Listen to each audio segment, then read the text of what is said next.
sejam bem-vindos a mais uma sessão clínica conjunta do Hospital Procardíaco com o Hospital Total Core de São Paulo, a quem eu já cumprimento, dando nossas boas tardes aí para nossos amigos de São Paulo, Baruzzi. E essa semana a gente tem uma programação intensa aqui no Centro de Estudos, e como de praxe eu vou repassar a nossa programação. Começando pela amanhã, quinta-feira, no horário de 8h30 às 12 horas, a gente vai ter um workshop de controle direcionado de temperatura em pacientes neurocríticos. É um evento que está sendo coordenado pelo Dr. Valério de Carvalho e vai ter um convidado internacional e é um assunto bastante atual. Na sexta-feira, de meio-dia às 14h, nós vamos ter uma sessão de cuidados paliativos sobre a coordenação do Dr. Felipe Guzman, que está aqui presente, e o tema é cuidados com a boca, e essa é uma transmissão realizada direto do Hospital Samaritano Higienópolis, e o Procardíaco participa por videoconferência. Ainda na sexta-feira, de meio-dia a 1h30, competindo com a sessão de cuidados paliativos, nós temos uma sessão de sexta consciência, e desta feita o responsável é o pessoal do grupo de imagem, sob a coordenação do Dr. Cláudio Chinoco Mesquita, e vai ser o uso do lutécio no tratamento do câncer de próstata, experiência do Hospital de Barretos, convidado o Dr. Euclides Rocha. Nessa semana também, na sexta e no sábado, nós teremos a nossa versão de primeiro semestre do 25º curso de emergências médicas aqui do Hospital Procardíaco. Esse é um curso bastante concorrido no hospital, e nesses últimos 2 anos, o Dr. Rodrigo Mouzinho e a doutora Ana Amaral têm mudado a metodologia para uma metodologia de aprendizagem ativa, então nós restringimos o número de vagas justamente para isso, são 32 vagas somente, e tem tido bastante aceitação. Ainda esta semana, no sábado, dia 13 de abril, de 9 às 11, nós vamos ter uma reunião do Grupo de Estudos Multidisciplinar em Diabetes, da Sociedade Brasileira de Diabetes do Rio de Janeiro. Essa é uma parceria do Procardíaco com mais uma sociedade carioca, e desta feita a Sociedade Brasileira de Diabetes. Esse evento necessita de inscrições, que é feito no site da própria sociedade. E para finalizar, como se não fosse já bastante, a gente vai abrir essa semana as inscrições para o segundo curso de pesquisa clínica, que a gente começa em 3 sextas-feiras, a partir do dia 17, no dia 17, no dia 24 e no dia 31 de maio.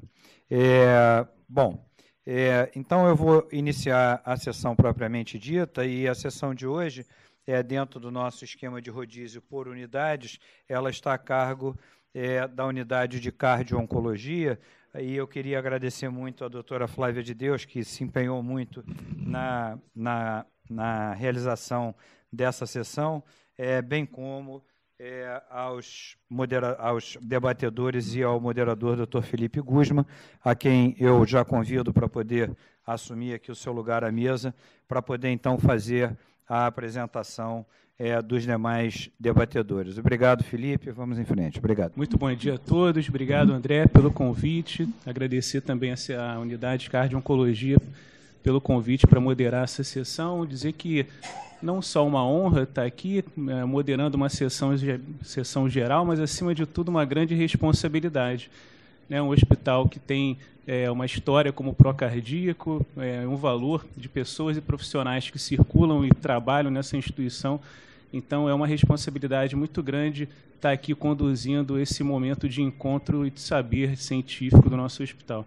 Dizer também que esse encontro é bastante incomum, pelo que vocês já estão acostumados com a sessão geral, que existe um debate muito grande em relação ao tratamento instituído, a avaliação de exames laboratoriais, exames complementares. A gente hoje vai focar muito na questão da autonomia do paciente.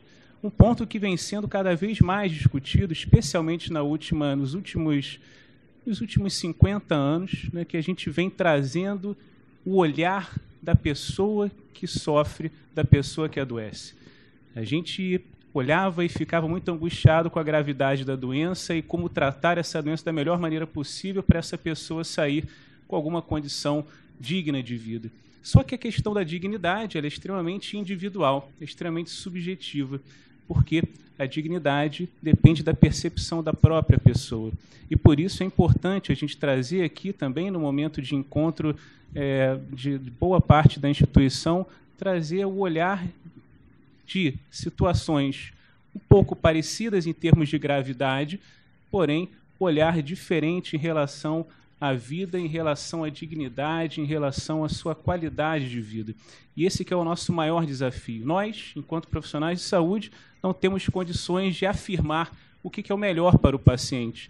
Então, precisamos cada vez mais ouvi-los. E, por isso, a indicação dessa sessão, que foi muito bem acolhida pelo Dr. André, e a Flávia vai apresentar 2 casos que foram de pacientes, casos verídicos, de pessoas que foram cuidadas, uma, inclusive, está sendo cuidada ainda na unidade de cardio-oncologia.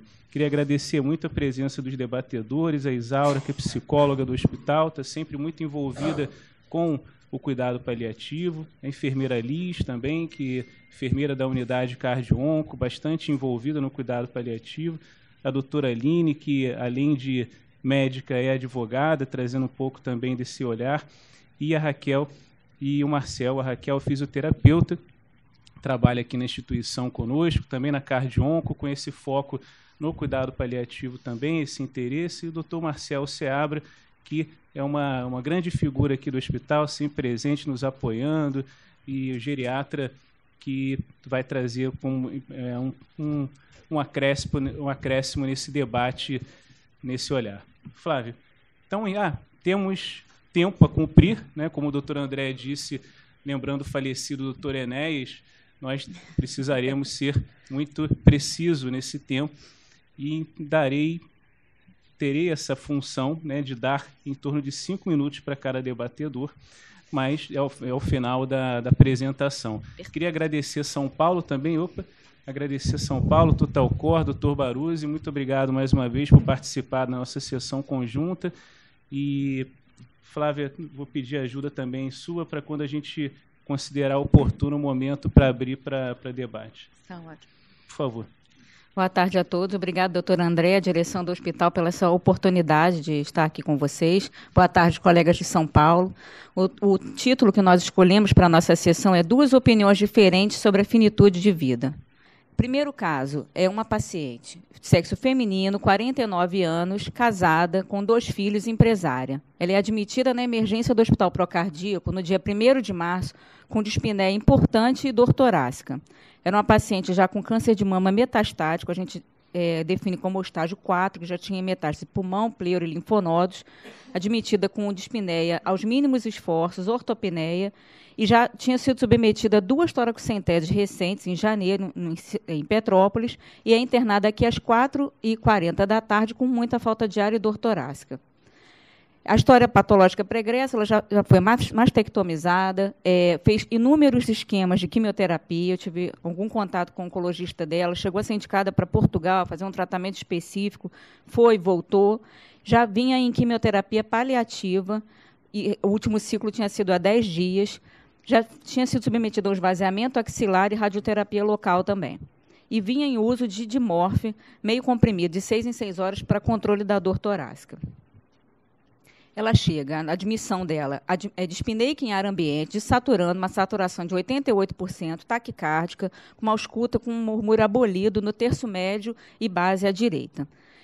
E foi classificada, eu vou mostrar a tabela de performance status, uma paciente em performance status 1, apesar do esforço respiratório. Aqui a tabela é uma terminologia muito usada na oncologia para a gente avaliar o grau de autonomia desse paciente. São 2 tabelas muito usadas de performance status, é a escala de Zubrod e Karnofsky, e elas estão ali meio para equiparar uma com a outra. Então, ela chega uma paciente sintomática, nas que vinha conseguindo fazer os autocuidados, com cuidados ambulatoriais. Ela chega no PS1. O pior PS é o PS4, que é o paciente completamente restrito ao leito, que não consegue fazer nada sozinho. Isso equivale a um Karnofsky de 10%, 20%. Exames laboratoriais, só para ilustrar um pouco, ela tinha um BNP de 10, que aí, só para a gente pensar, mas poderia ser disfunção miocárdica. Não, ela tinha um eco normal, eu não descrevi aqui, mas função ventricular normal. O laboratório, nada muito importante. Ela chega com esse raio-x de tórax, com derrame pleural moderado à direita e pequeno à esquerda, e muito infiltrado, um infiltrado grosseiro, sugestivo de linfangite carcinomatosa. Ela foi avaliada pela cirurgia torácica logo nessa tarde, que a impressão foi uma neoplasia de mama avançada, com derrame pleural direita maior à esquerda, linfangite e uma dor torácica importante, interrogada invasão da parede torácica. Eu transcrevi exatamente o que estava descrito no prontuário pela cirurgia torácica, porque eu acho que foi uma opinião muito... Eles foram muito felizes nesse comentário. O componente ventilatório do quadro clínico manifesto por dispneia parece ter caráter multifatorial e não é devido apenas ao derrame pleural. Na realidade, a linfangite carcinomatosa parece ser o componente preponderante. 9h da noite do mesmo dia, ela é encaminhada para o centro cirúrgico, faz uma toracotomia, coloca um catéter pigtail e dá uma drenagem de 950 ml já inicial, com bastante alívio do padrão ventilatório, mas ela mantinha a dor torácica. Ela retorna para a unidade.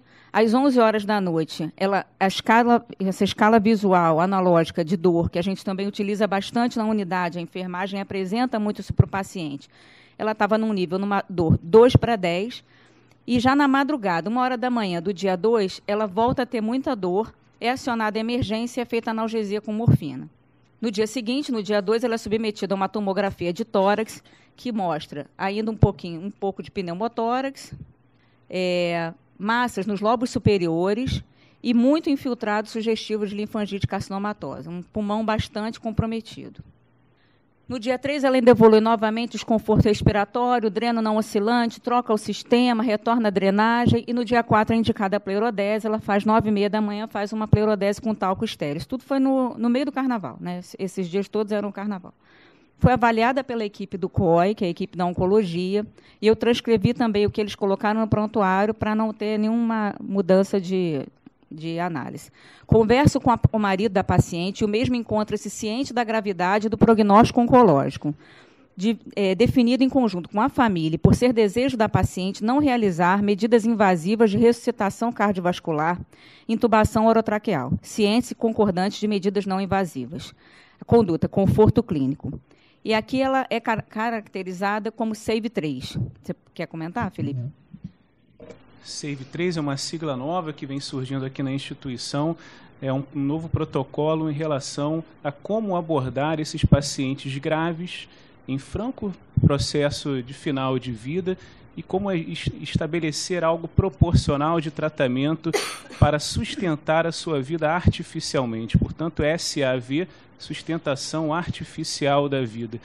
Essa é como definir, como incluir esse paciente nesse protocolo. Você precisa avaliar inicialmente se esse paciente é portador de uma doença grave que ameaça a continuidade da vida, e no caso dela, tem um câncer em fase avançada, já sem responder ao tratamento específico, com uma baixíssima resposta ao tratamento específico. Precisamos, então, avaliar uma expectativa de vida dela, média inicialmente, e uma pergunta muito simples que se faz mundialmente como primeiro passo para definir um prognóstico é: ficaria surpreso se esse paciente morresse em menos de um ano?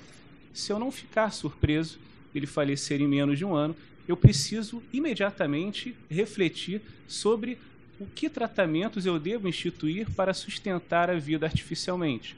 Eu entendo medidas como sustentação artificial da vida, como noradrenalina, como internação em CTI, a intubação e a reanimação.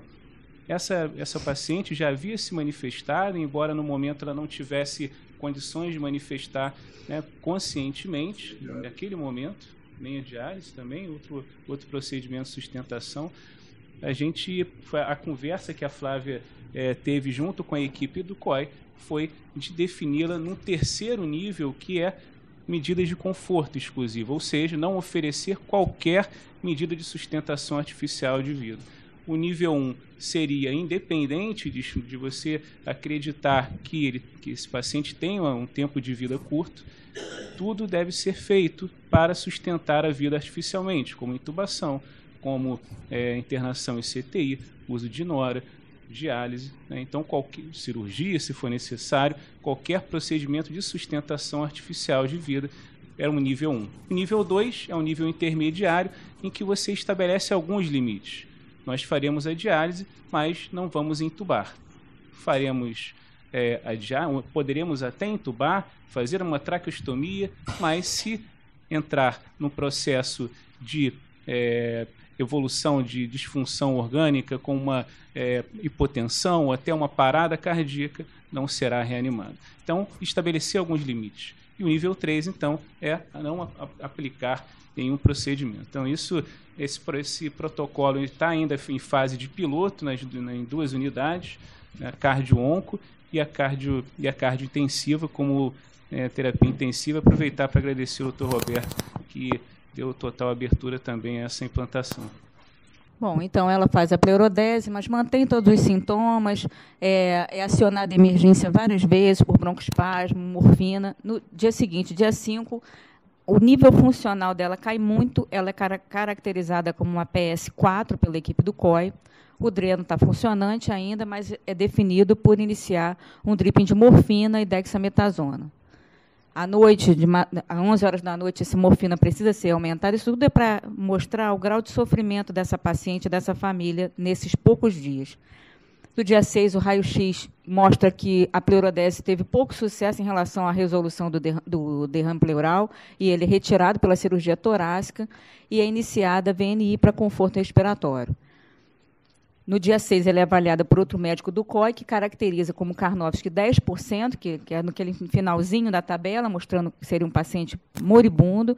Medidas de conforto, eles indicam titular a dose da morfina. No dia 7, é associada, então, uma sedação paliativa com midazolam, porque só o dripping de morfina não estava gerando o conforto respiratório necessário.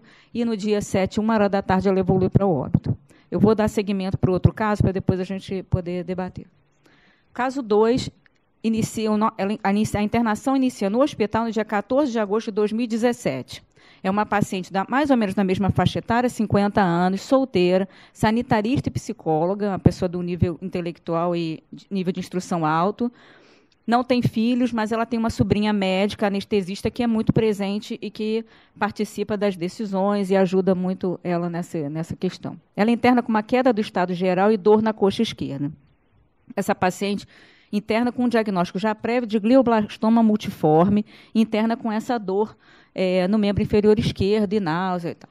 O diagnóstico foi em 2011, por conta de cefaleia, tontura, né, e aí foi feito o diagnóstico de glioblastoma, mas não pela localização, por ser em tronco cerebral, não foi possível fazer uma biópsia. Então, diagnóstico presuntivo pela característica do tumor.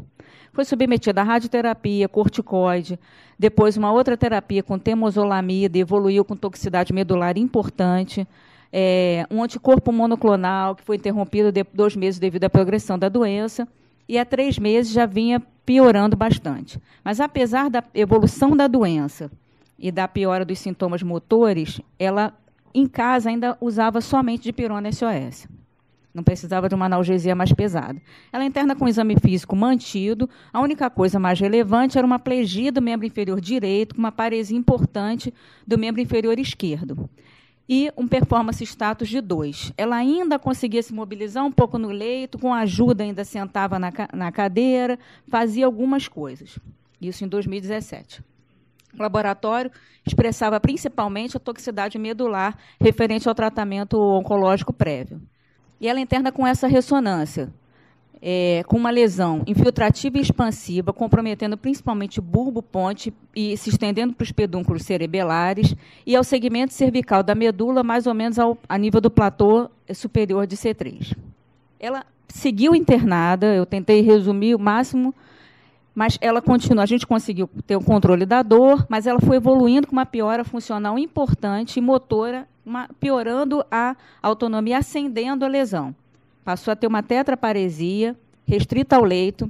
Os exames de imagem mostraram osteonecrose de fêmur bilateral, e acho que a dor da internação era basicamente relacionada a essa osteonecrose, e, posteriormente, ela começa a queixar de dor nos ombros, radiografa o ombro, tem também uma osteonecrose de húmerus bilateral com lesão de manguito rotator. Foi avaliada pela ortopedia, acompanhada. Durante a internação, múltiplas infecções pulmonares e urinárias, né? Infecção de catéter venoso também, apesar dessa ter sido extremamente rara, a gente vai comentar mais adiante. Mas, em nenhum momento, ela evoluiu com instabilidade hemodinâmica ou respiratória importantes. Piorava um pouquinho, mas aprumava rapidamente. A piora funcional importante foi com tetraplegia e disfagia. Foi indicada uma gastrostomia, mas ela negou e ela queria insistir na fono, e pensando que vai melhorar, e continuou, não quis fazer a gastrostomia. Por solicitação da família, foi solicitado um novo parecer clínico de um clínico fora do hospital que veio vê-la. Foi solicitado um novo parecer do seu próprio oncologista, que ratificou que não tinham possibilidades terapêuticas novas para a doença oncológica dela. Mas, nesses encontros, ficou muito claro que a paciente desejava todo o suporte clínico invasivo em caso de instabilidade hemodinâmica ou respiratória. E a sobrinha médica sempre estava presente e ciente, foi conversado sobre isso. Essas informações foram sempre registradas em prontuário e na passagem de plantão. E aí ela passa a ser caracterizada como um SAVE-1, que o Felipe já comentou. A evolução, a internação é uma internação prolongada, o caso dela foi discutido em sessão interna do setor. Uma equipe de neurocirurgia foi participar da sessão, e como o diagnóstico foi em 2011, a gente já está aí de 2017 para 2018, revendo as imagens, eles sugeriram que talvez fosse até um glioma de baixo grau devido a um comportamento mais lento do tumor. Não tem estudo patológico, né? Como eu expliquei, não dava para fazer biópsia nessa localização de tronco cerebral. A internação prossegue, a família e a paciente pedem opinião de um outro oncologista. E, durante a internação, a gente vai tentando fazer o que é possível para melhorar a qualidade de vida dela. A fisioterapia começa a pensar numa cadeira com suporte de tronco e coluna cervical para que ela pudesse sair do leito, sair um pouco daquele ambiente do quarto dela. E aí a gente consegue isso, a enfermagem e a fisioterapia levam ela praticamente, não digo todo dia, porque é bem difícil, nem ela quer, mas quase que toda semana ela desce para o solário para fazer um passeio. No dia 27 de junho, a essa altura, ela já é da nossa família, né? A gente faz uma festa de aniversário para ela no hospital, comemora 51 anos dela no hospital. Ela revela o desejo de ver o mar. Eu achei isso importante colocar, porque tem várias pessoas que participam das coisas, que não são só os médicos que fazem a prescrição e repõem o potássio. Essa paciente, em algum momento, fala que quer ver o mar. A gente consegue acionar a Melissa, da ouvidoria, que foi sempre super receptiva a essas queixas dessa paciente, ajudou a organizar a festa de aniversário e começa a pensar numa possibilidade da gente levar ela para fazer esse passeio. Só que, infelizmente, ela piora. E aí piora muito a parte motora e a perda visual. E aí, será que não tem mais nada para fazer? Vamos pensar, o outro oncologista pega o CD da radioterapia que foi feita antes, anos atrás, leva para o radioterapeuta, ele avalia aquele CD, avalia todas as imagens, repete ressonância e conclui que não, a gente não chegou na dose da radioterapia máxima, porque se atingir uma determinada dose de radioterapia, isso pode ter necrose do tronco cerebral, vai ser pior. Mas acho que dá para fazer 5 sessões de radioterapia. Ela faz as 5 sessões de radioterapia. Para nosso desânimo, ela piora muito dos sintomas inicialmente, começa a decadron, provavelmente devido ao edema perilesional, piorou. E depois ela volta a melhorar e recupera parte da visão e parte da fala, que é uma coisa que, para ela, é muito importante, para todo mundo, mas para ela, a gente sente que ela se esforça muito para falar.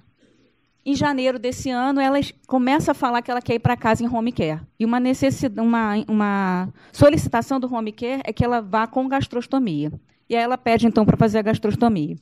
A gente indica a gastrostomia, evolui com uma infecção no ósseo, troca por jejunostomia, aquilo. Agora, dia 1º de abril, ela começa a ter um sintoma de cefaleia importante. Repetimos a ressonância de crânio, a ressonância evidenciou uma piora importante das lesões cerebrais. Foi iniciada uma analgesia com dipirona, mas ela não melhora da cefaleia. No dia 3 de abril, a gente inicia morfina, 2 miligramas de 6 em 6 horas e decadron. Essa é a ressonância do dia 1º de abril, que mostra uma piora, expansão da lesão, está toda a estrutura toda modificada, a lesão piorou muito. Esse corte axial mostra que perdeu todo o aspecto anatômico do cérebro, e a lesão se estende para C4, se estende por todo a medula, com abaulamento da medula. Dia 3/4, então, nesse dia, o oncologista volta para conversar com ela e fica esclarecido que a decisão do suporte pleno foi respeitada. Nesse momento, ele não questionou a decisão anterior, não tentou dissuadi-la da decisão anterior. Essa decisão foi respeitada, a decisão prévia de suporte foi respeitada, a menos que ela mudasse a decisão. Mas ninguém perguntou, você quer mudar de ideia? Não. Mas a gente tentou deixar ela tranquila de que a decisão dela seria respeitada e mantida, só com uma condição, de que a nossa unidade é uma unidade semi-intensiva e que todo o suporte precisaria ser feito no CTI.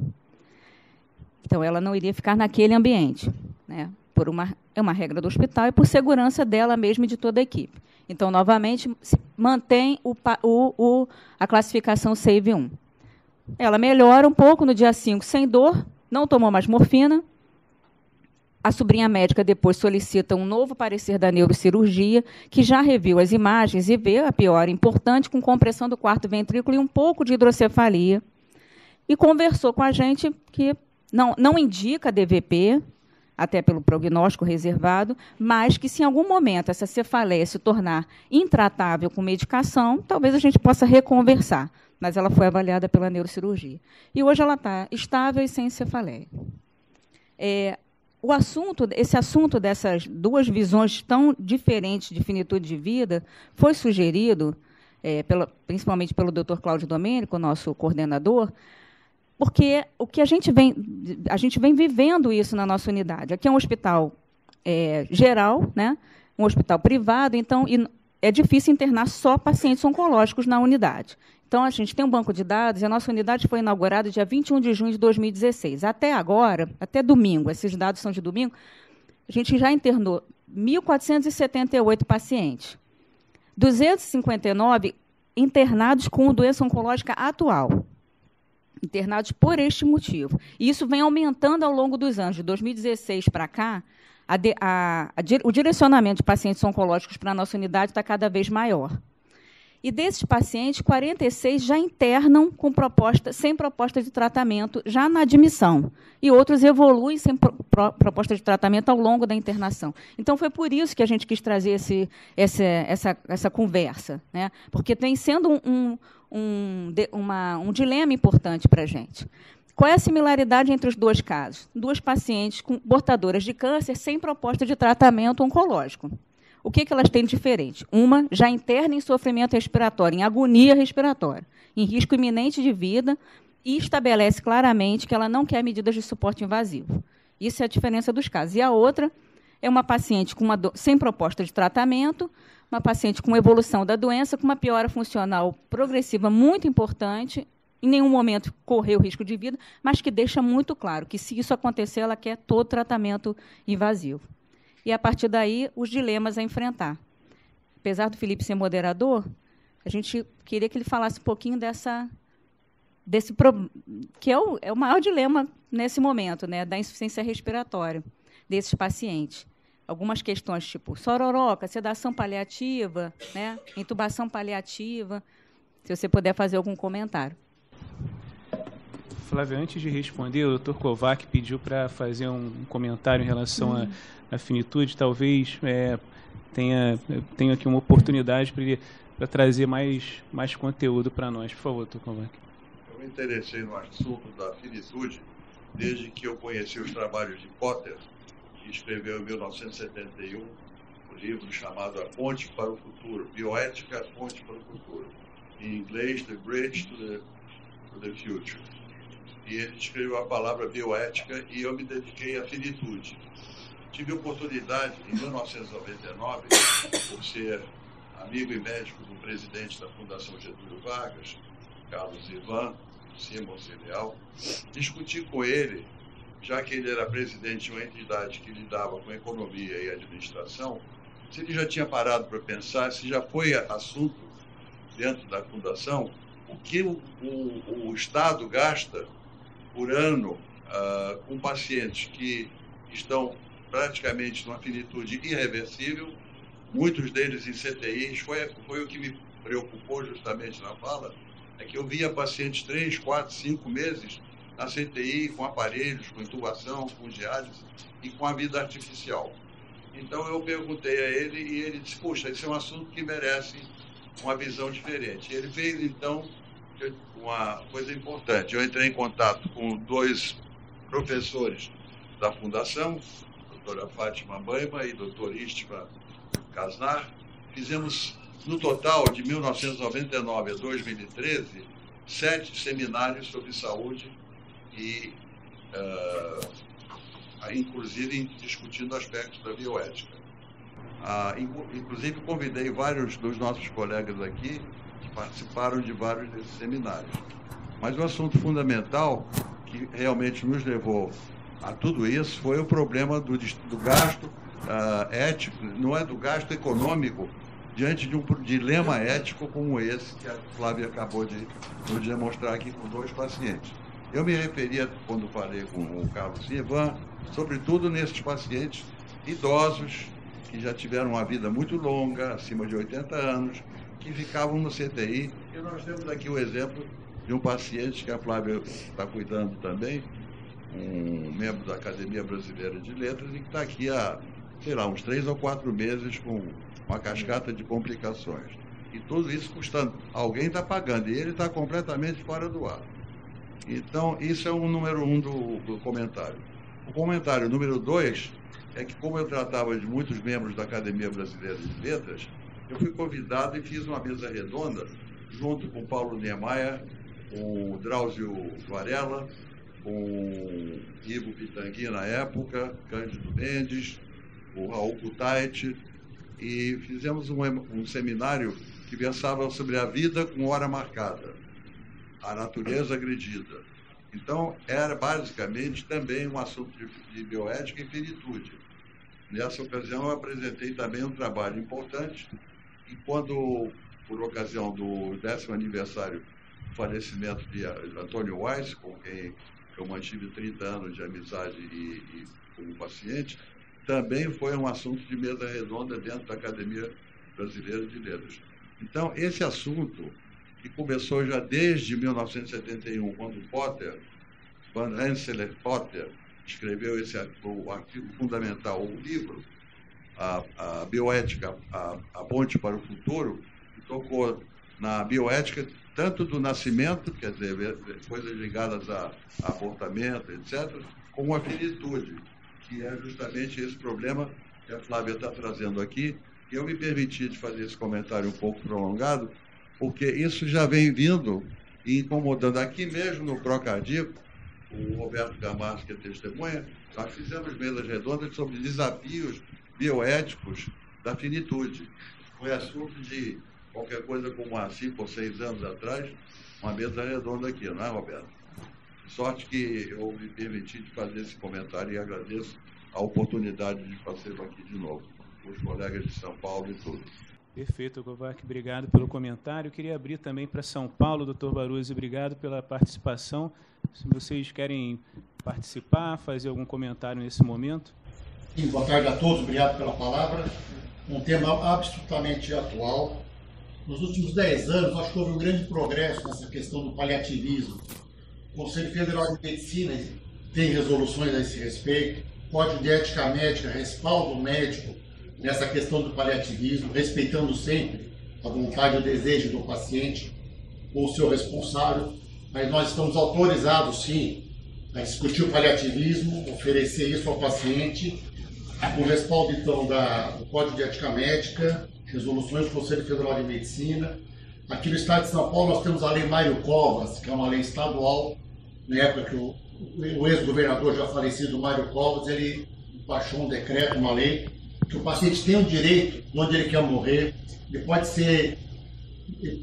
autorizar ou não de qualquer tratamento, ele pode ter o desejo de morrer, de vir a falecer em casa, ou seja, existe uma lei estadual também que respalda, do ponto de vista, vamos dizer assim, mais jurídico dessa discussão.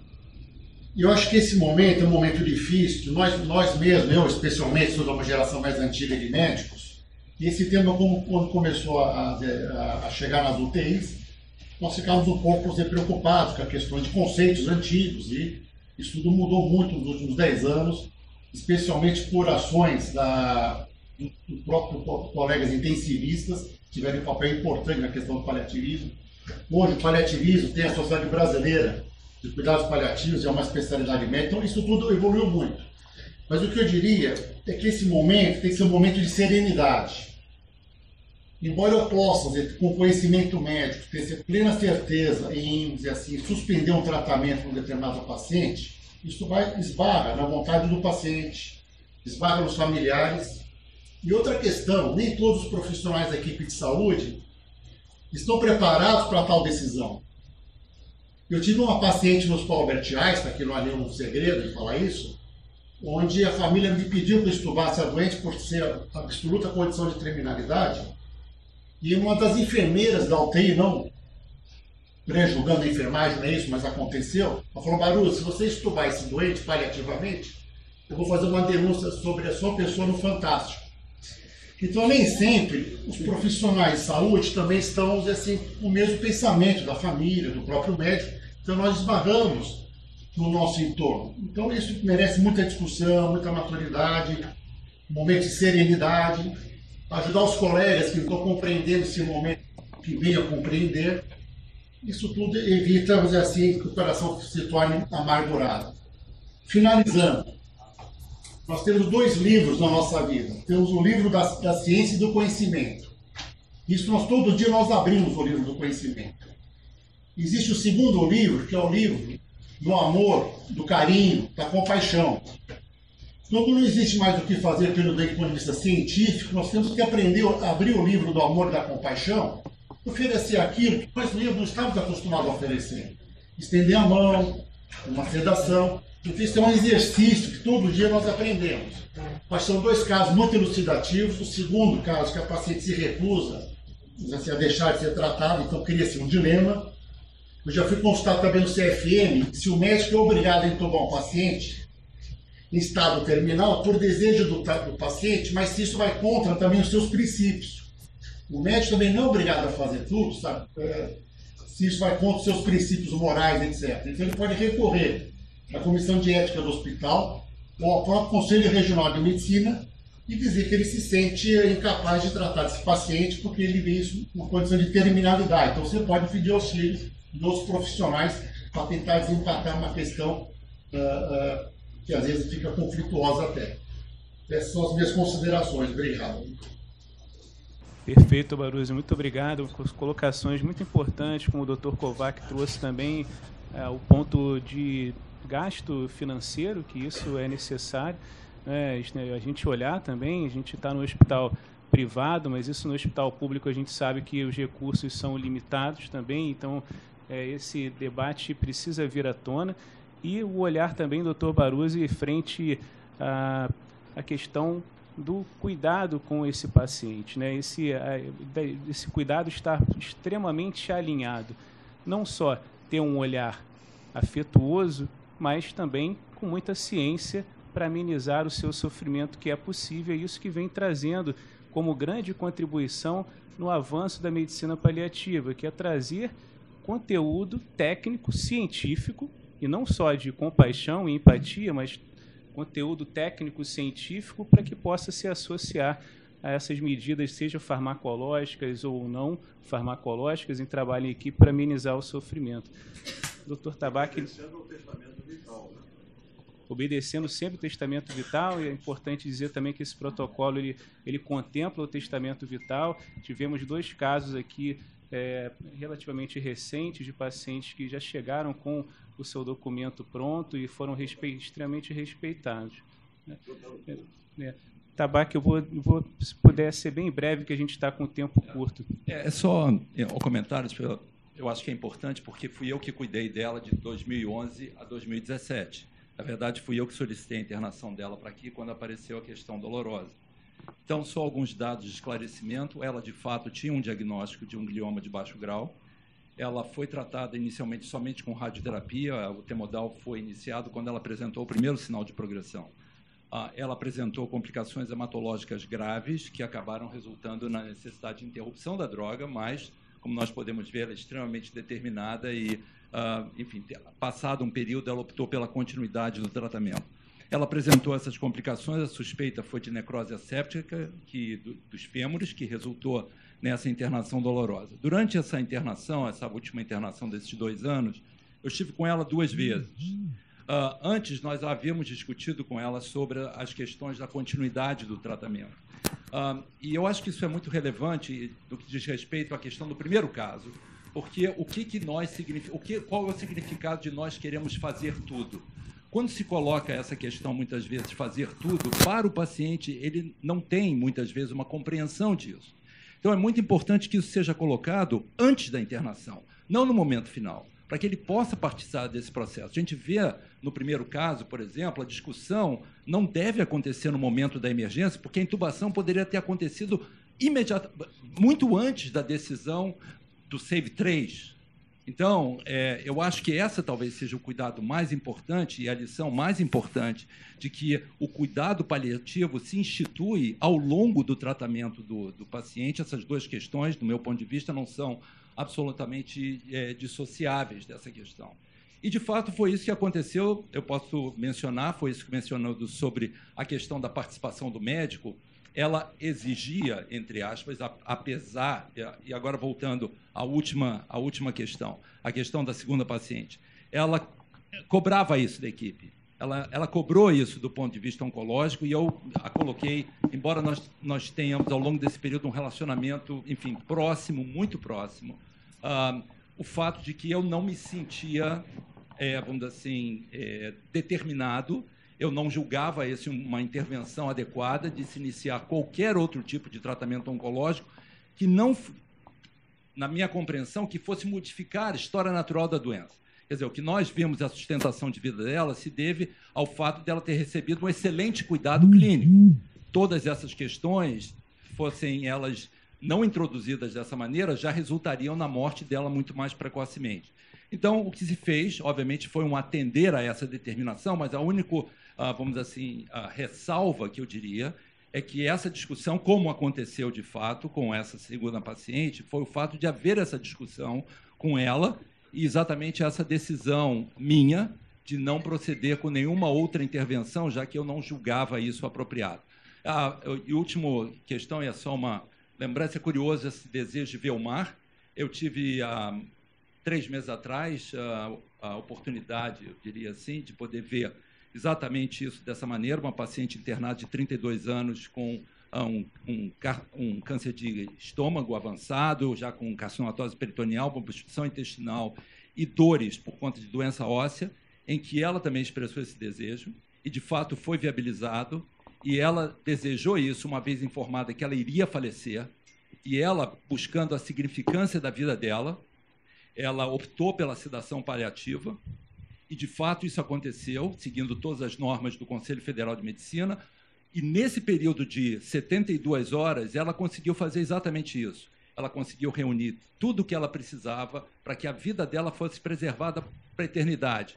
Ela se reuniu com o esposo, os pais dele, conseguiu organizar o seu álbum de vida do casamento, conseguiu se despedir dos amigos, e, nesse período, ela pôde, de fato, acabar com aquela dor espiritual, que é interessante. Após essa comunicação de que ela iria falecer, a necessidade de morfina dela caiu a menos de 1/3. Exatamente esse aspecto que muitas vezes é muito difícil de definir o que é dor espiritual. Então, para mim, ali nunca ficou tão claro que, ao aliviar aquela sensação, a dor espiritual era muito maior e a morfina não ia solucionar isso. Então, eu acho que isso é muito importante que seja colocado, e porque, de fato, ela foi atendida ao desejo dela, ela foi ao mar. Na verdade, eu tive na verdade, foi uma graça ter podido testemunhar isso, estar presente a pedido dela, nesse momento em que o sorriso estava nos lábios dela, exatamente porque a dor dela tinha se resolvido. Ela foi para a praia sem a morfina e, de fato, eu acho que essa é a nossa preocupação. Então, eu acho que o aprendizado que fica é que nós precisamos discutir isso ao longo do tratamento e que o tratamento do paciente é muito mais extenso, muito mais importante do que aquilo que é, entre aspas, o tratamento oncológico. Obrigado. Muito obrigado, Tabaque. Perfeita colocação, que lembra as dimensões do sofrimento, né? O sofrimento ele não é só físico, ele tem um componente emocional, tem um componente social e talvez o pior de todos para manejar, que é o espiritual. E por isso que, respondendo já ao slide da Flávia, por vezes a sedação paliativa é necessária. A sedação paliativa ela se faz com sedativos e ela precisa ser muito criteriosa. Em serviços já consagrados no mundo, que façam o cuidado paliativo apropriado, pouco se ceda o paciente, pouco se ceda, porque, com exceção de situações em que os sintomas, não só sintomas físicos, mas também espirituais, sejam refratários às medidas usuais paliativas, seja elas farmacológicas ou não. A morfina ela é uma droga extremamente benéfica para ser utilizada, mas ainda precisa muito conhecer o bom uso dela para manejar o alívio da dispneia, né, porque não precisamos, muitas vezes, de doses extremamente elevadas. Ela deve ser titulada em doses baixas. A sororoca é um termo que é curioso, né, assim, pouco utilizado, mas é aquele som de ronco. Muitas vezes, quando o paciente entra em insuficiência respiratória, isso assusta muito a família e até a equipe de saúde e faz pensar que uma intubação pode amenizar esse sofrimento por tirar esse som. Mas existem também medidas paliativas, desde farmacológicas a não farmacológicas, inclusive com a atuação da fisioterapia, para amenizar e até prevenir esse ruído, para evitar uma intubação. Não há nenhum procedimento que a gente pense assim, vamos intubar do ponto de vista paliativo. Isso a gente deve evitar ao máximo. Existe a diálise do ponto de vista paliativo? Até existe. O que é paliativo? Paliar é amenizar o sofrimento ou prevenir.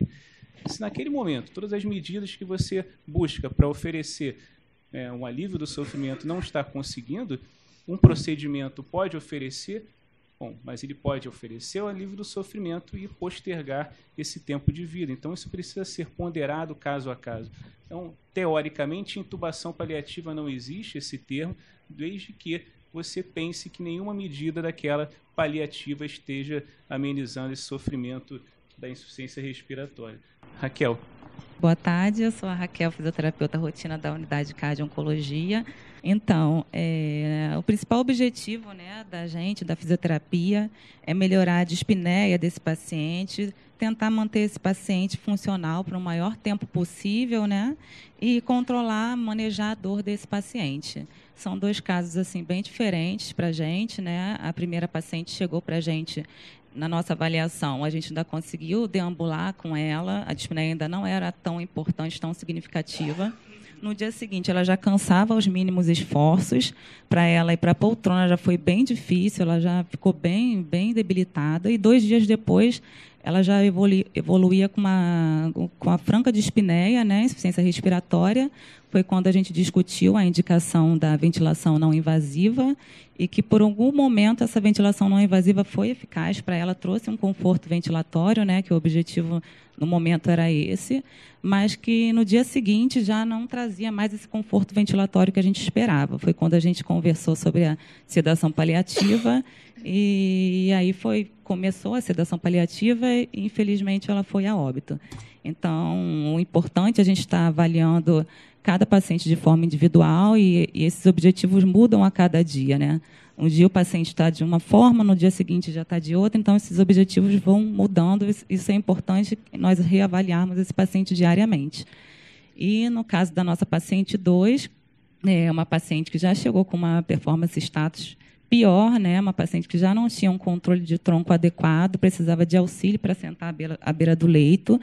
E aí o nosso trabalho foi tentar mantê-la funcional por o maior tempo possível, mas com a evolução da doença, infelizmente, ela evoluiu muito rápido para uma PS4, e aí nossos objetivos já eram diferentes, né? Era manter, além da funcionalidade, tentar prevenir deformidades, trabalhar o alívio de dor com ela e a questão do desejo dela, né? Como foi o desejo que ela tinha de sentar na cadeira de tetraplégico, e descer para a recepção do hospital, andar. Isso foi um momento muito marcante para a gente e para ela.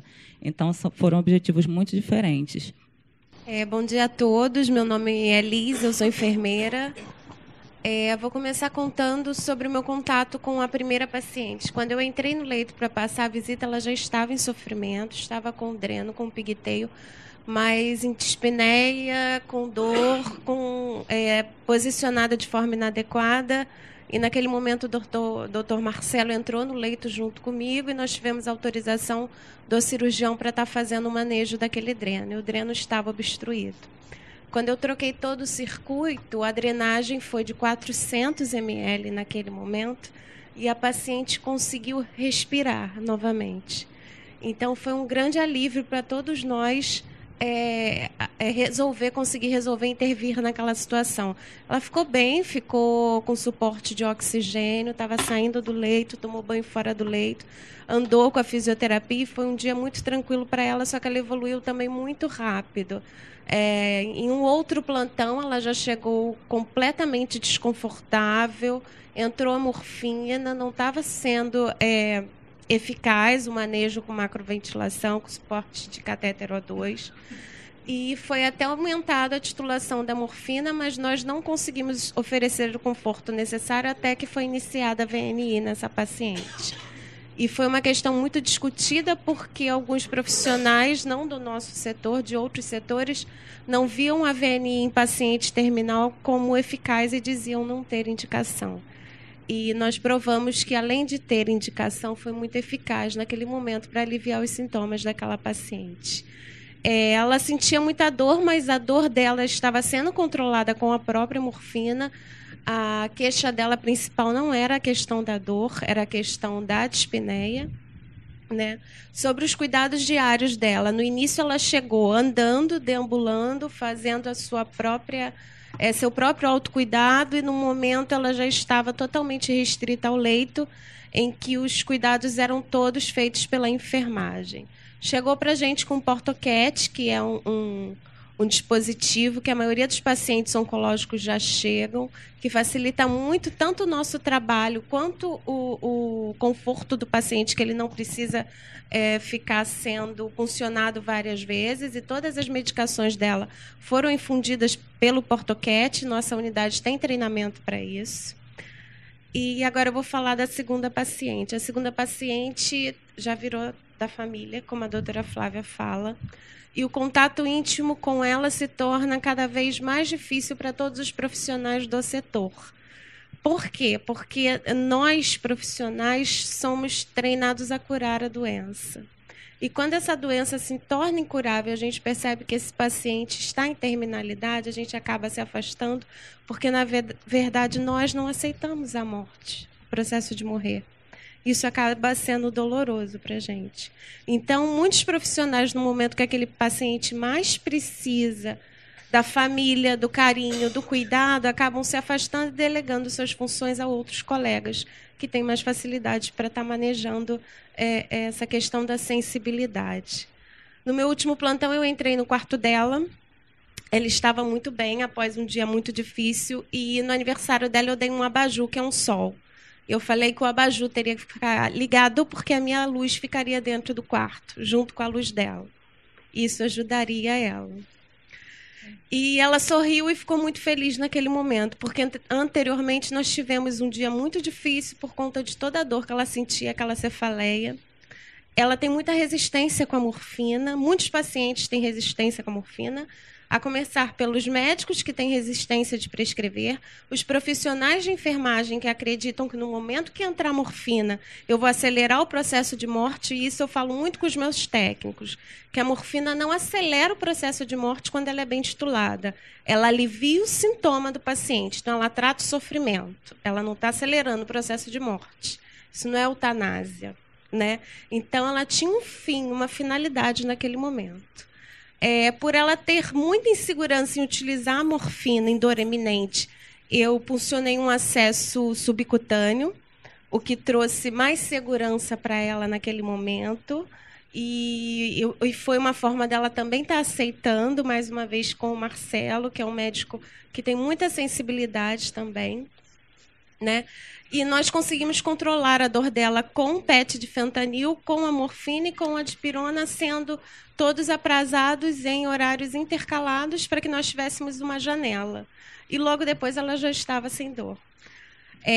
Ela foi o nosso recorde, agora eu não me lembro do acesso profundo, nós batemos o recorde do hospital, tá, com o manejo do catéter central dessa paciente. Né? Então, toda a unidade parabenizou, inclusive o médico que puncionou nos parabenizou pelo cuidado com esse catéter, e recordistas do hospital. E o banho fora do leito, infelizmente, o profissional que teve essa iniciativa não está aqui. Na nossa unidade, nós temos pessoas diferenciais em todos os sentidos, não só intelectualmente, não só no preparo, enfim, mas pessoas realmente humanas. E esse técnico chegou no dia, entrou no quarto dela e falou: hoje você vai tomar banho no chuveiro. Nem ela acreditou. Ele trouxe um colar cervical, colocou nela, colocou numa cadeira higiênica e levou essa paciente, depois de anos, para tomar um banho no chuveiro. E assim, para todos na unidade, foi uma coisa, porque ninguém nunca tinha pensado nisso. E ele foi fantástico no momento que ele pensou, e ele trouxe uma alegria e uma felicidade tão grande para ela, que às vezes a gente se apega tanto fica tudo tão mecanizado, tão rotineiro para os profissionais, que os detalhes que são realmente importantes acabam passando desapercebidos. Então, isso foi uma coisa que marcou a todos do setor. Foi esse banho que essa paciente tomou fora do leito com um simples colar cervical, que foi uma ideia de um técnico de enfermagem maravilhoso do nosso setor. Perfeito, Liz. Obrigado. Doutora Aline. Eu sou médica e advogada, como vocês devem ter visto no cartaz. E, nos últimos anos, sou médica há 41 anos e advogada apenas há 20. Nos últimos anos, eu me tornei consultora e adentrei nos aspectos jurídicos da prática de saúde. Dou aula sobre isso na Fundação Getúlio Vargas há 15 anos. E, convidada para falar sobre esse tema aqui, pelo tempo que nós temos, eu vou focar em duas coisas. É isso? Primeiro, nós temos, como você mesmo falou, nós temos há muito tempo, né, há mais de 50 anos, essa ideia de paliativismo. E, no Brasil, em 2008, em São Paulo, né, o CREMESP lançou um livro, Cuidado Paliativo. Então, nós estamos lendo isso e vendo isso na nossa vamos dizer, área, né, há bastante tempo. Mas, na verdade, até hoje, o que nós não temos nenhum respaldo legal efetivo para essa prática, se um dia ela se tornar conflituosa com vontade de familiares, vontades discordantes de familiares, quando o paciente já não mais pode expressar a sua vontade autonomamente. Nós temos, na Constituição, respondendo já a segunda, a Constituição brasileira, ela tem como um dos seus fundamentos, né, no artigo 1º, inciso 3, a dignidade da pessoa humana. Mas, logo, nos deveres, né, nos direitos e deveres do cidadão, você tem no artigo 5º que ninguém é obrigado a fazer ou deixar de fazer algo, exceto em virtude de lei. Isso é um mandamento constitucional, né?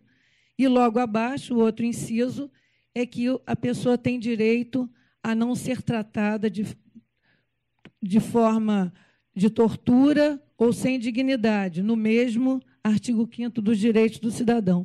Então, nós temos esse mandamento constitucional, e como é que ele se traduz no nosso ordenamento jurídico? Ele ainda não se traduz. Nós temos uma lei, conforme falou o nosso colega de São Paulo, essa lei já existe, já tem um novo projeto de lei, né, o projeto de lei 231, que está em discussão na Assembleia Legislativa. A lei, como ele falou, ela existe lá para o paciente ter o direito de se manifestar e não ser tratado e o direito de ter alta, de ir para casa. Só que esse assunto, né, direitos individuais e homogêneos, né, ele tem que ser tratado de uma forma federal. Nós precisamos de uma lei federal. E aí nós temos vários projetos de lei. Tem um projeto de lei do Senado, que a gente fica até olhando para trás, um projeto de lei do ano 2000, que até hoje não aconteceu. O que ele visava? Ele visava descriminalizar a ortotanásia.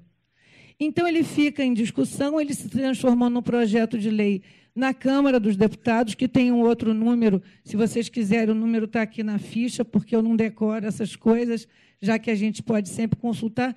Esse projeto de lei foi para a Câmara e lá ele está com mais 4 projetos apensados. Então, cada vez apensa uma coisa e volta para a discussão na Comissão de Constituição e Justiça. Então, nós ainda não temos sim, as resoluções, mas ainda não temos uma lei federal que respalde. E eu já adianto que um novo projeto de lei do Senado, agora bem recente, de 2018, que visa justamente a garantir ao profissional que ele execute as diretivas de vontade, e aí eu vou me permitir que nós usemos esse termo melhor do que testamento vital, porque, juridicamente, testamento é uma coisa que você faz para o pós-mortem, né? O que nós temos aqui, o que está em discussão, são diretivas antecipadas de vontade, e não o termo testamento vital, que seria, vamos dizer, não 100% adequado.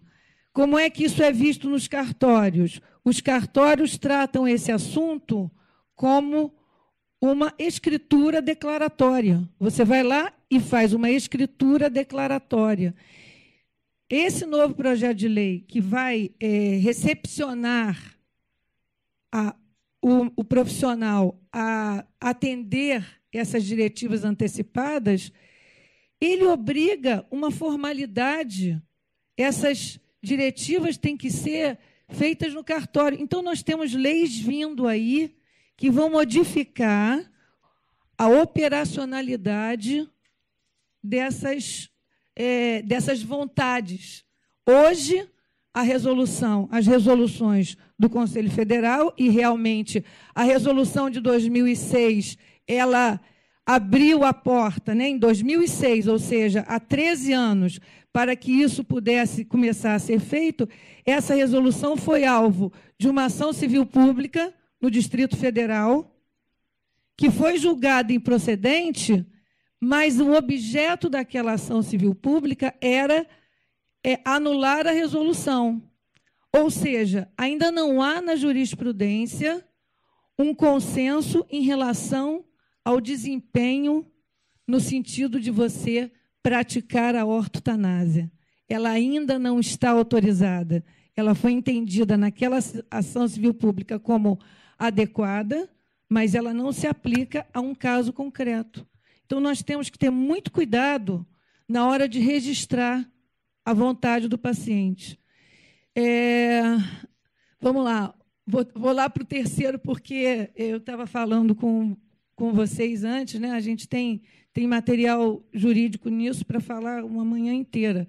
O que a gente pode fazer nesses casos de finitude? Paciente lúcido, paciente comatoso. Isso é um outro aspecto.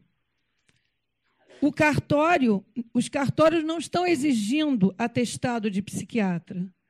E aí, o que acontece no pós-mortem? São inúmeros os casos de anulação de testamento. Estou falando testamento, a parte financeira mesmo. E por que não se poderia questionar uma ação declaratória, né, de vontade, se não se aferiu a lucidez do paciente? E nas leis que estão vindo, isso fica bem claro. O paciente não pode estar sob influência. Então, como foi falado aqui, conversei com o paciente. O profissional de saúde tem que estar atento para que isso não seja interpretado como o quê? Como induzir uma vontade que, na verdade, não é a dele. Tá certo? Então, cuidado com o que vocês forem registrar, porque isso pode ser interpretado por um familiar no pós-mortem como uma indução de pensamento, né? Uma indução de vontade. E aí, só para finalizar, como advogado está sempre pensando no imponderável, a quem interessa aquela morte e a quem interessa aquela não morte? Não apenas financeiramente, mas também emocionalmente, porque tem aquele familiar que não dá a menor atenção, mas depois que morre, vem o sentimento de culpa. E, com isso, eu termino, porque são muitos aspectos para a gente discutir nesse pequeno tempo. Estou à disposição para os colegas me perguntarem depois da sessão. A declaração seria o testamento vital. A declaratória de vontade. Se não adianta deixar só com um parente, ou com uma filha, ou coisa assim. Tem que ser no cartório. Doutor, no momento, nós estamos seguindo, mesmo sem respaldo legal, doutor Kovac, estamos seguindo as resoluções do Conselho. Não temos respaldo legal, mas os cartórios estão aceitando fazer a declaratória de vontade e fica uma cópia arquivada lá.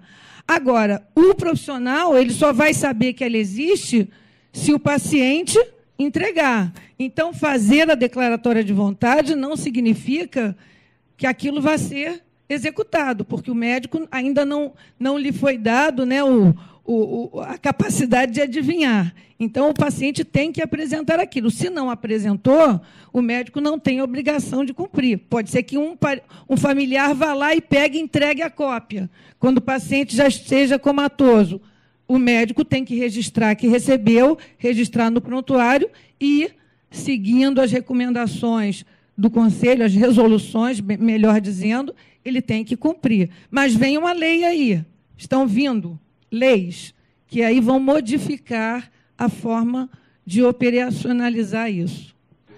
Tá, fazer apenas um comentário breve aqui em relação a, de fato, a gente não tem uma lei específica, né? O que tem de recente após uma reunião tripartite entre as comissões de secretários, ministros de saúde, secretários de saúde estaduais e municipais, houve uma aprovação no final do ano passado como política pública o cuidado paliativo. Então, isso já está implementado no nosso... Isso talvez seja algo mais próximo de lei que nós temos, né? Embora seja um consenso, né, de profissionais da área. Porém, temos uma resolução de código de ética que está sempre atenta e nunca contrária à nossa Constituição. E o nosso código de ética, desde 2009, já inclui, inclusive, o cuidado paliativo na sua redação. Bom, vamos dar seguimento, Flávia? Oi, boa tarde. Primeiramente, eu acho que é muito importante a gente poder falar sobre isso, né? Normalmente a gente não fala, normalmente a gente evita falar sobre a finitude. E respondendo um pouquinho como abordar a finitude da vida com o paciente e a família. Eu acho que foi até o que o doutor Baruzzi de São Paulo falou. A equipe está afinada. Eu acho que é muito importante todo mundo falar a mesma linguagem com o paciente. E desde o início. A gente percebe isso quando, às vezes, não é falado desde o início. A fragilidade que isso causa, a dificuldade que o paciente e a família apresentam para enfrentar o adoecimento, né? Então, eu acho que deve ser falado com tranquilidade, com naturalidade.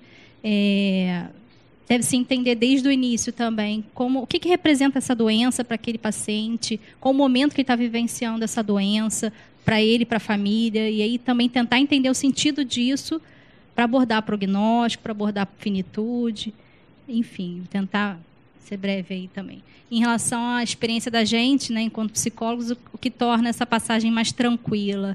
a gente percebe muito a questão do sentido da vida, né? E aí, falando um pouco do caso 2, o caso 1 eu não abordei, mas o caso 2 eu atendo desde agosto de 2017 que eu atendo essa paciente, 1 ano e pouco. Ela quer muito viver. Apesar de toda a situação que ela vive, as condições que ela vive, mas ela quer muito viver. Ela vê um sentido nisso. Ela tem pendências ainda. Isso é uma coisa importante que eu acho que torna mais difícil. Quando o paciente tem pendências a resolver, tem preocupações com a família, como é que vai ficar a família. É uma pessoa que tinha uma atividade laborativa muito ativa, controladora de muitas coisas, pessoas dependendo dela. Então, essa preocupação com como vão ficar essas pessoas, isso é importante para ela. Então, concordo que a história de vida tem um impacto, né, de como que a pessoa vai desejar ou não essa finitude. A espiritualidade, no sentido, né, do qual é o sentido da vida, não confundindo com religião, embora às vezes a religião também apareça nos nossos atendimentos e às vezes facilita também esse momento. E a condição familiar, o que a família está entendendo, como a família está aceitando, como a família está abordando essa pessoa que está indo. E acho que é basicamente isso. Eu fiz até alguns apontamentos aqui, mas, como a doutora falou, acho que ficaria a manhã inteira aqui falando desse assunto. Obrigado, Zé. Vejo pessoas morrerem há mais de 30 anos. Agora, por incrível, cada vez menos. Eu não me lembro nem mais o último atestado de óbito.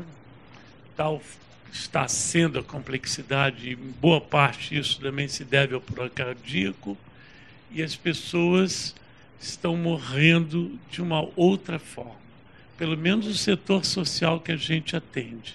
A gente sabe que os jovens morrem, né, de violência, mas aqueles que têm condição social de evoluir a sua genética e a sua biologia estão morrendo de outra maneira.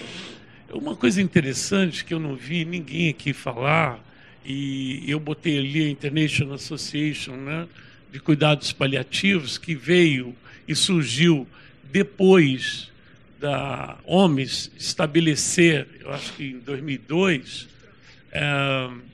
na verdade, quem estabeleceu o conceito de cuidados paliativos foi a pediatria, em 98, oficialmente. Depois de 2002, a OMS. Não ficou muito agradável para alguns colegas, para alguns cientistas, concordantes, não concordaram com a OMS, até porque essa foi uma iniciativa da OMS de dar uma ideia de conceito de cuidados paliativos.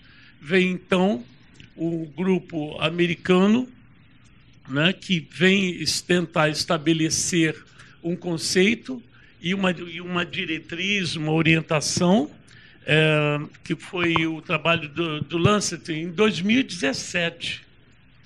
E depois do trabalho do Lancet, buscando o conceito de medicina paliativa, de cuidados paliativos, muito mais aberto, muito mais interessante, no meu entender, conceitualmente, do que o esforço da OMS, veio a Associação Internacional, eu gostaria até que o Guzman falasse, que eu acho que é importantíssimo, soube que já são 400 membros e 88 países. Eu acho que eu fiquei muito impressionado com a rapidez com que o conceito cuidados paliativos, e agora também já buscando a sua área de conhecimento, né? Já temos colegas que já estão sendo nomeados ou sendo certificados como médicos paliativistas. Então, eu vejo um problema como na geriatria. Eu estou aqui com a minha contemporânea, Silvia Regina. Nós fizemos geriatria e uma das coisas que se descobriu que não há tanto geriatra para tanto idoso que está surgindo cada vez mais. Então, nós achamos, eu pelo menos como geriatra, que nós devemos dar a maior orientação possível aos colegas. Porque quem é mais geriatra? Um cardiologista que vê tanto idoso do que eu ou eu? Claro que eu conheço certas especificidades. Então, eu tenho que compartilhar e distribuir, difundir, assim como os cardiologistas também nos ensinam a não cometer menos erros, como geriatras em cardiologia. Então, acho que os paliativistas vão ter que fazer isso, passar para nós, porque não haverá tantos paliativistas. Como é que eu vou chamar alguém para orientar esses dois em outros lugares do país? Vai ser esses dois casos brilhantes, aliás, apresentados pela Flávia. Então, eu vejo esse um paradigma e um paradoxo em relação à medicina paliativista, à área do conhecimento recente. Como geriatra, eu vejo que é necessário que os médicos, principalmente os jovens médicos, não sei como resolver isso, mas tornem-se cultos o mais rápido possível. Leiam outras matérias que não só medicina e biologia. O Freud dizia que a morte é uma ferida narcísica. E o que eu mais vejo e o mais vi na minha vida, e eu me incluo, são práticas narcisas, o tempo todo. Nós não queremos morrer, nós não achamos que vamos morrer. Isso é um narcisismo soberano. E me identifiquei, assim como ainda existem no mundo muitos conceitos de cuidados paliativos, com o que o Tabak falou. Os cuidados paliativos não terminam quando o paciente morre. Tem um cuidador que está muito doente, com todo o processo, tem a família, o cuidador familiar e o cuidador profissional. E, às vezes, como ela disse, a enfermeira, muitos médicos, muitos profissionais não suportam, é muito difícil lidar com a evidência da morte, muito grande. Né? Aí os jovens que não buscam visitar idosos, não buscam visitar doentes. Você não vê isso nos hospitais, voluntários para visitar, para conversar. E a última questão foi isso. Eu vi falar-se pouco sobre a questão da espiritualidade desses dois casos. Entendeu? Não sei, eram o quê? Católicos, judeus, árabes? E como é que vocês se comportam, minha pergunta, Flávia, em relação, se dão valor à questão da religião, da espiritualidade, para, enfim, confortá-los também? Em primeiro lugar, eu queria destacar que o cuidado humano e humanitário que toda a equipe teve e que não apareceu nas projeções aqui, a gente não tem a menor dúvida. E o Dr. Tabak logo fez um comentário como foi a construção das condutas técnicas, médicas, mas também de um suporte. Como a gente fala um pouco rápido, às vezes as palavras não vêm na dimensão adequada, pode ser que o verbo, substantivo ou adjetivo não estejam corretos, mas eu vou tentar correr um pouquinho. E a primeira afirmativa que eu faria é que não existe cuidados paliativos sem espiritualidade. Então, o conceito de dor total, que passa pela dor espiritual, o conceito de Cicely Saunders, que fundou o primeiro hospice no St. Christopher's, na Inglaterra, em 1967, assistente social e depois médica. Então, esse conceito ele nos ajuda muito, não é, quando nós tentamos entender o porquê da dor dos pacientes. Então, nós vimos aqui a descrição técnica da doença, mas nós não conseguimos perceber quem era o paciente. E não é a religião que está na identificação do paciente, mas a religiosidade e espiritualidade que fazem parte da identidade do paciente. Não é?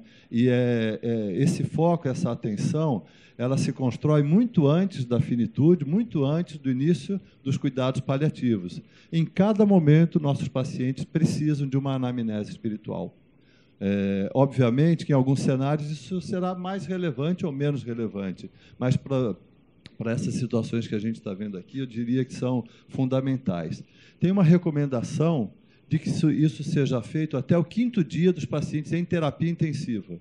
E até o 3º dia de pacientes que já estejam em cuidados paliativos, que sejam readmitidos e que, portanto, existem diretrizes antecipadas, registradas. Quem é o responsável pelos cuidados? Isso para o 1º, 2º, 3º dia é o cuidado, é o suporte de definição da paliação e de definição da espiritualidade. E esta anamnese, que nós não estamos familiarizados, não é perguntar a religião, mas entender o aspecto de enfrentamento, de transcendência, de relação com a doença e e os cuidados que são estabelecidos, eles passam por alguns pressupostos. Um deles é que a nossa equipe tem que estar organizada para obter essa anamnese, que tem que ser registrada em prontuário para que todos saibamos exatamente o que o paciente tem como expectativa. E nas demandas maiores, porque a gente entende esse sentido da vida, nas demandas maiores, nós não estaremos aptos, capacitados a esse suporte. E aí, então, o conceito de uma capelania ativa, uma capelania não exatamente religiosa, mas num sentido assim mais holístico. Não foi difícil ver os olhos marejados da equipe quando você descreveu o banho. Então, isso é o cuidado com o amor, isso é o cuidado com o acolhimento. Se o profissional tem também o seu desenvolvimento e o entendimento dos aspectos da espiritualidade, esse trabalho ele se torna mais simples. O burnout reduz quando a equipe tem um treinamento de espiritualidade. E, finalmente, professor Baruzzi, o senhor comentou, né, os aspectos, né, de ciência, de sabedoria, né, muitas das disciplinas, muitas das doutrinas, das filosofias que acreditam numa elevação, diz que o anjo tem duas asas. Né? As asas são as asas do amor e da sabedoria. São as asas da caridade e da ciência. Não por acaso, o quadro que muitos já viram projetar aqui chama-se Ciência e Caridade, primeiro prêmio internacional de Pablo Picasso, 1897. Então, sim, nós precisamos de todos esses detalhes técnicos, mas nós estamos assim muito atrasados ou fazendo apenas com o coração esse acolhimento. E todos esses tópicos eles são fundamentais. Não deixe, por favor, de mostrar como nós nos relacionamos com o transcendental. Sem nenhum cunho religioso, excelentes os seus comentários, doutor Roberto, parabéns. Realmente, eu acho que a gente tem muito o que caminhar nesse sentido de abordagem espiritual. E essa imagem, o que a gente pode fazer nesse caminho até o dia da finitude, que ele vai chegar, o dia do fim vai chegar. Sem nenhum cunho religioso, peço desculpa a qualquer outra religião, nosso Estado é laico, mas essa imagem de ajudar a carregar um pouco aquela cruz, sem penalizar o paciente, mas aquela dor, aquele sofrimento, o que a gente pode fazer? Quero agradecer ao doutor Evandro, que ajudou muito, a gente já conseguiu implantar aqui o protocolo de PET terapia. Essa paciente, esse cachorrinho, a primeira foto, a Lili visitou ela no dia 31 de dezembro. Achei que eu ia ser demitida, deu uma confusão do caramba, mas, a partir dali, saiu o protocolo de PET terapia que já tem no nosso sistema. Esse paciente era um médico, ele internou com câncer de pulmão, com metástase cerebral, só que ele não queria nada, nem tratamento, nem ir para casa, nem ficar no hospital, nem comer, nem tomar banho, nada. Ele queria desistir da vida, só que não ia embora. Aí a gente descobriu que o que ele mais gostava era o cachorro da neta, o Batata. Veio o Batata, vestido com a camisa do Botafogo, e no dia seguinte, esse velhinho falou, eu quero comer gelatina. E começou a comer, voltou a comer, ficou internado um tempo ainda. Depois, o desejo dele foi, eu quero uma Heineken gelada.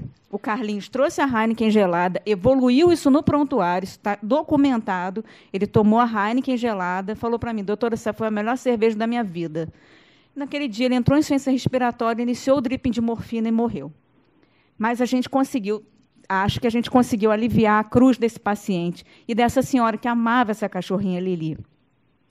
Essa é a nossa paciente que está internada. Ela também queria ver esse cachorrinho, que é da sobrinha. Foi um dia muito feliz para ela.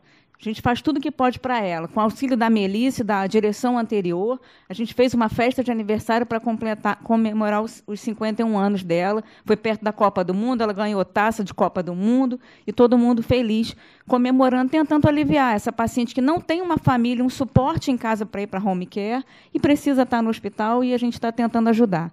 Então, é exatamente isso. O dia da finitude vai chegar, as leis precisam evoluir, a questão da capelania precisa evoluir, a nossa maturidade para cuidado paliativo precisa evoluir, mas, até lá, a gente pode aliviar essa cruz, aliviar esse caminho. E é com isso, com envolvimento, com toque, com alegria. Quero agradecer a vocês.